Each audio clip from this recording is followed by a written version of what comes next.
వసుదేవసుతం దేవం కంసచాణూరమర్దనం దేవకీ పరమానందం కృష్ణం వందే జగద్గురుం. శ్రీ రాధాకృష్ణాభ్యాం నమ. కృష్ణం వందే జగద్గురుం, అర్జునం వందే జగదేక వీరం. ఓం శ్రీ ధర్మశాస్త్రాయ నమ. స్వామియే శరణమయ్యప్ప. మనము ఈ యొక్క శనిగ్రహము వక్రించి మనకి మీనరాశిలో ఉన్నాడు. మరి కార్తీక మాసం వచ్చేసరికి భక్తులంతా కూడా, అయ్యప్ప స్వామి భక్తులంతా కూడా నల్లని వస్త్రాలు ధరించి మనం అయ్యప్ప స్వామి కొండ మీదకి వెళ్తాం. అయితే ఈ నల్లది అనేటటువంటి వస్త్రాలు అజ్ఞానంలో ఉన్నారు. ఆ అజ్ఞానాన్ని పోగొట్టుకోవడం కోసం మనం అయ్యప్ప కొండకి వెళుతున్నాం, నల్లని వస్త్రాలు ధరిస్తున్నాం, జ్ఞానం ఇస్తాడు అని పండితులు చెప్తూ ఉంటారు. ఇదంతా పక్కన పడేసేయండి. ఇప్పుడు జ్ఞానం ఎవరికి అవసరం లేదు. ఇప్పుడు అందరికి కావాల్సింది ఏంటండి? డబ్బు, భౌతిక లోకంలో ఉన్నటువంటి సమస్యల పరిష్కారం అవ్వాలి. ఇది అయ్యప్ప స్వామి చేయగలడా? ఇది శనీశ్వరుడు చేయగలడా? ఇది ప్రశ్న, డైరెక్ట్ ప్రశ్న. నీకేంటి నాకేంటి, అది ఆ టైప్ అన్నమాట. అయితే ఖచ్చితంగా చేయగలుగుతాడు. ఈ డబ్బులు ఒక్కొక్కళ్ళు అవలేలగా సంపాదించేస్తారు. ఎందుకని? వాళ్ళకి ధనకారకుడు స్ట్రాంగ్గా ఉండడము, లేకపోతే ధనాధిపతి మనకి అక్కడ శుభగ్రహాలు ఉండడము, ధనానికి సంబంధించినటువంటి స్థానాన్ని పాపగ్రహాలు చూడకుండా ఉండడం, ఇలాంటివన్నీ ఉండడం వల్ల వాళ్ళకి ఈజీ ఎర్నింగ్, ఈజీ మనీ వస్తుంది. కానీ చాలామంది చూడండి, మేము ధర్మంగా ఉన్నామండి, చాలా కష్టపడుతున్నాం మేము వృత్తిలో, అయినా సరే ఈజీ మనీ రావడం లేదు, చాలా ఆ జీతం 10,000 సరిగ్గా రావట్లేదు, మేము కృషి చేస్తున్నామండి కానీ ఫలితం ఉండట్లేదని అనేటటువంటి బాధపడేటటువంటి వాళ్ళు చాలామంది ఉన్నారు. అయితే దీనికి కారణం ఏంటంటే మన గ్రహ సంపుటేనండి. ఈ గ్రహ సంపుటి ఉంటే ఇంక ఇంతేనండి గురుగారు జీవితాంతం ఇంతేనా అంటే ఇంతే, మరి తప్పదు. కానీ under special discretion power of lord Saturn and under the special discretion powers of lord Ayyappa your evil effects can be nullified. అంటే అయ్యప్ప స్వామి తలుచుకున్నా లేదా శనీశ్వరుడు తలుచుకున్నా మనకున్నటువంటి ధనం రావడానికి అవరోధమైనటువంటి గ్రహాలు ఏవైతే ఉన్నాయో వాటిలన్నింటినీ ప్యాసిఫై చేసి ఆ మ్యాలిఫిక్స్ని, ఆ చెడ్డగ్రహాలన్నీ తీసేసి ఏ ఏ గ్రహా అరిష్టస్థానగతా తేషాం గ్రహాణం శుభ ఏకాదశ స్థాన ఫలాభ్యాప్త్యర్థం. ఏ గ్రహాలైతే చెడ్డ స్థానాల్లో ఉన్నాయో ఆ గ్రహాలన్నింటినీ కూడా శుభస్థానాల్లోకి మనం రప్పించగలుగుతాము అని చెప్పేసి ఈ శాస్త్ర వచనం అన్నమాట. కాబట్టి ఆ రకంగా అయ్యప్ప స్వామి 41 రోజులు మనం ఎవరైతే దీక్షగా చేస్తామో, మండల దీక్షతో అయ్యప్ప స్వామి వారి యొక్క ఆరాధన, ఖచ్చితంగా వాళ్ళ యొక్క సమస్యలన్నీ కూడా తీరుపుతాయండి. అయితే ఏమండి, మరి మేము చాలా 18 సంవత్సరాల నుంచి అయ్యప్ప స్వామి దీక్ష చేస్తున్నామండి అని ఒకళ్ళు, 40 సంవత్సరాల నుంచి అయ్యప్ప స్వామి దీక్ష చేస్తున్నామండి అని మరొకళ్ళు, కానీ మా సమస్యలు తీరలేదండి అని నోటితో అంటారు తప్ప, అంటే వాళ్ళ ఉద్దేశంలో మనం ఒక రిలయన్స్ అంబానీలాగా అవ్వలేదు, లేకపోతే ఒక అపోలో హాస్పిటల్ లాగా అవ్వలేదు అని అలా కంపేర్ చేసుకుంటారు. అలా కాదు. 40 సంవత్సరాల క్రితం మీ ఆర్థిక పరిస్థితి ఏమిటి, 18 సంవత్సరాల క్రితం మీ ఆర్థిక పరిస్థితి ఏమిటి, ఈ అయ్యప్ప మాలలు వేసిన తర్వాత ప్రపోర్షనేట్గా మీరందరికీ కష్టాలు తీరిపోయినాయా లేదా అనేది అనాలిసిస్ చేసుకోవాలి. This is practical approach. ఈ ప్రాక్టికల్ అప్రోచ్ని ఇచ్చేదే శనీశ్వరుడు అనమాట. అందువలన శనీశ్వర స్వాముల వారు ఏంటంటే అటానమస్ ప్లానెట్ అని చాలాసార్లు చెప్పాను నేను. స్వతంత్ర నిర్ణయాలు తీసుకుంటాడు. ఆయన ఒకానొక సందర్భంలో ఆయన అహంకరించినప్పుడు, శ్రీ బ్రహ్మ విష్ణు మహేశ్వరుని ఎదిరించినప్పుడు శ్రీమన్నారాయణమూర్తి శ్రీకృష్ణ పరమాత్మల వారు ఆయన అహంకారాన్ని భగ్నం చేస్తాడు. విష్ణుమూర్తి ఆయన కాలు ఎరగొట్టేస్తాడు. ఆ తర్వాత ఆయన పశ్చాత్తాపంతో శనీశ్వరుడు మరి తపస్సు చేసుకొని నవగ్రహాలలోకెల్లా గొప్ప స్థానాన్ని సంపాదించాడు. తన తండ్రి అయినటువంటి సూర్యుడి కంటే కూడా ఉచ్చస్థితిలో ఉండే విధంగా, ఆ గ్రహం ఎత్తులో ఉండే విధంగా ఆయన తన వ్యక్తిత్వ నిర్మాణాన్ని చేసుకున్నాడు. ఆ విధంగా మనందరం కూడా ఇది ఎప్పుడు సాధ్యమవుతుందండి అంటే శని మీనరాశిలో ఉన్నప్పుడు మాత్రమే సాధ్యమవుతుంది. 12 సంవత్సరాలు కాదండి, ఇలా రావాలి అంటే 30 సంవత్సరాలు పడుతుంది ఒక చక్రం రావడానికి. మళ్ళీ 30 సంవత్సరాల దాకా రాదు, 60 సంవత్సరాల వయసు వస్తుంది, ముసలోడైపోతాం. కాబట్టి మళ్ళీ ఇంకొక 30 సంవత్సరాలకు వస్తుంది, 90 సంవత్సరాలు వస్తుంది, పైకి టపా కట్టేస్తాం. అందువల్లనే ఏలినాటి శని, అర్ధాష్టమ శని, అష్టమ శని డేంజర్ అంటాం. మొదటిసారి వచ్చేటటువంటి ఏలినాటి శని ప్రభావం వలన మనకి ఏమవుతుందండి, చక్కగా పొంగులాంటి శని అన్నారు, పైకి వచ్చేస్తాం మనం. ఏమండి, తర్వాత మంగు శని, తంగు శని, పొంగు శని అని అంటాం. మొదటిసారి మన చిన్నతనంలో వచ్చేస్తుంది, దాన్ని ఏంటంటే మంగు శని అంటాం. మంగు శని అంటే ఏంటండి, పడుకుని ఉంటుంది, అంటే స్లోగా వస్తుంది. రెండోసారి ఎవ్వరికైనా సరే ఏలినాటి శని, పొంగు శని అంటే మంచి యవ్వనంలో ఉంటాడు, మదమెక్కిపోయినటువంటి వాళ్ళు కూడా ఉంటారు, యవ్వనంలో కామంతో ఉన్నటువంటి వాళ్ళు ఉంటారు. అటువంటి వాళ్ళందరికీ కూడా పెళ్ళిళ్ళు అవుతాయి, కోరికలు తీరతాయి, బిల్డింగ్లు కడతారు, సంపాదన పెరుగుతుంది. అండ్ ఉచ్చనీచాలు తెలియకుండా, అంటే డబ్బు వచ్చినప్పుడు మనకి మదం ఎక్కుతుంది. మదం ఎక్కినప్పుడు మనకి పేదవాళ్ళు కనబడరు, వికలాంగులు కనబడరు, తర్వాత వీళ్ళు కనబడరు, ఎవరు సాధువులు కనబడరు. ఎంతసేపు 4 బిల్డింగ్లు కట్టాలా, 6 బిల్డింగ్లు కట్టాలా, ప్రేమ వ్యవహారాల్లో సఫలం అవ్వాలా, లవర్ అడిగితే బంగారాలు కొనాలా, లేకపోతే పిజ్జాలు బర్గర్లు రెస్టారెంట్స్కి తిప్పాలా, ఈ టైపులో ఉంటారు తప్ప ఆ పొంగు శని వచ్చినప్పుడు, శనీశ్వరుడు మనకిచ్చినప్పుడు ధర్మంగా మనం ఉందాము, కలి యొక్క కబ్జాలోకి వెళ్ళకూడదు. You should not go into the clutches of Saturn, clutches of కలిపురుష.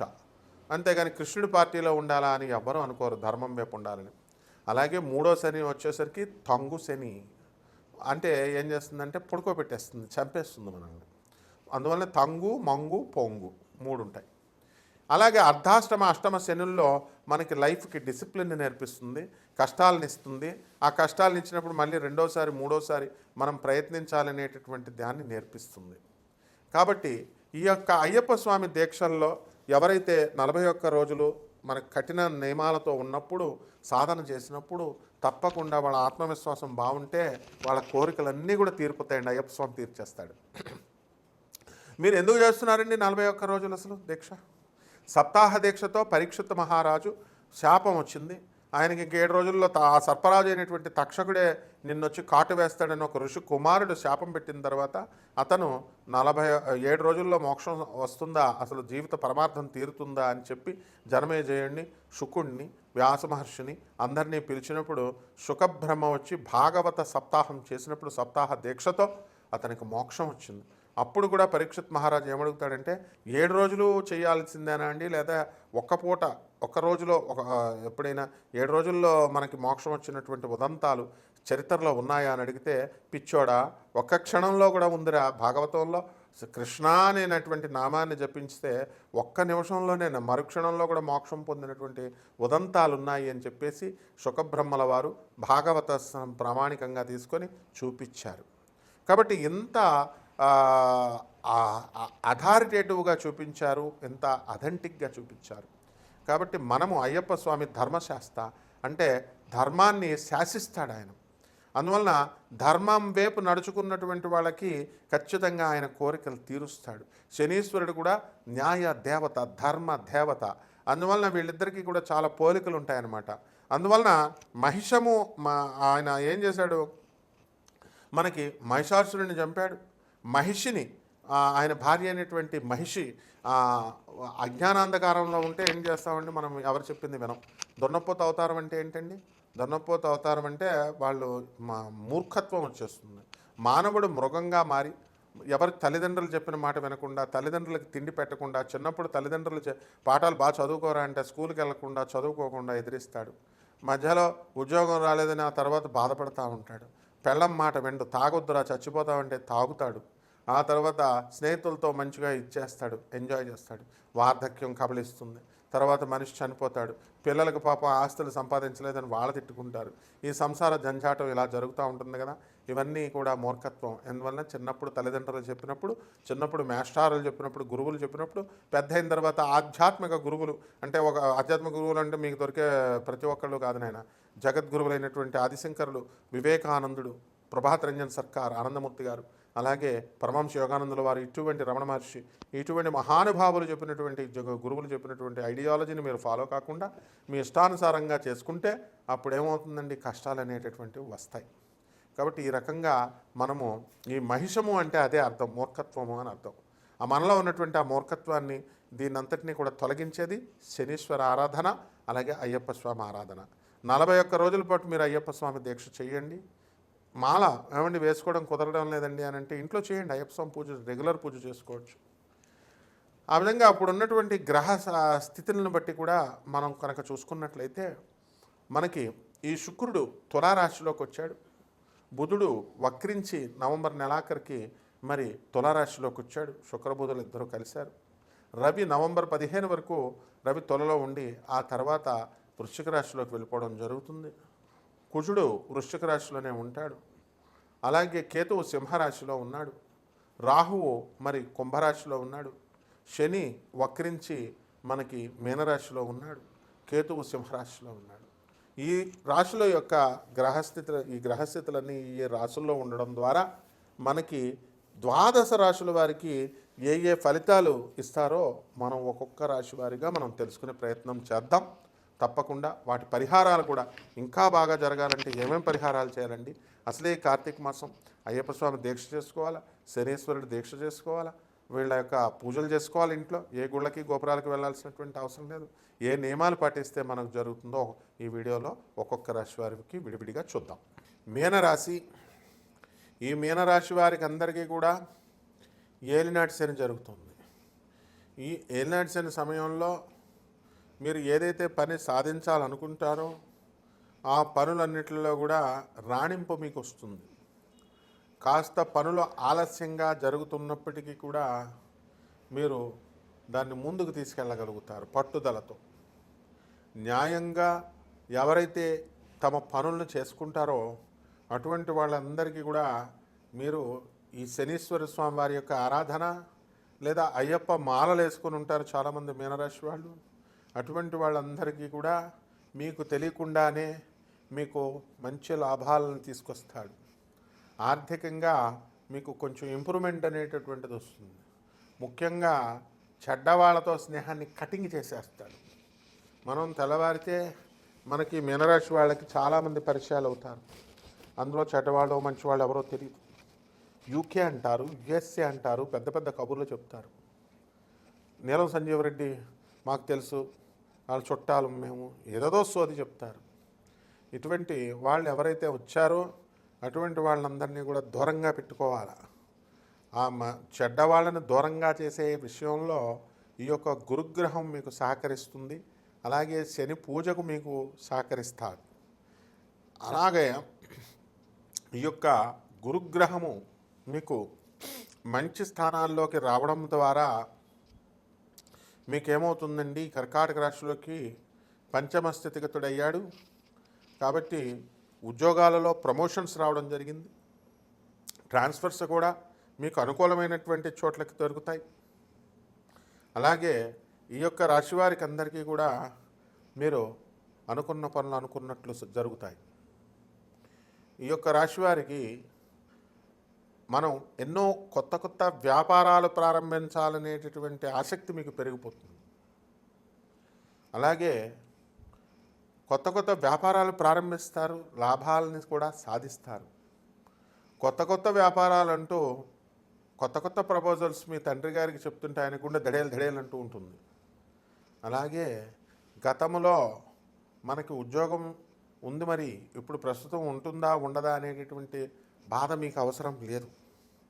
ఎందువల్లంటే ఇన్సెక్యూర్డ్ ఫీలింగ్ జాబ్స్లో లేదు మీకు.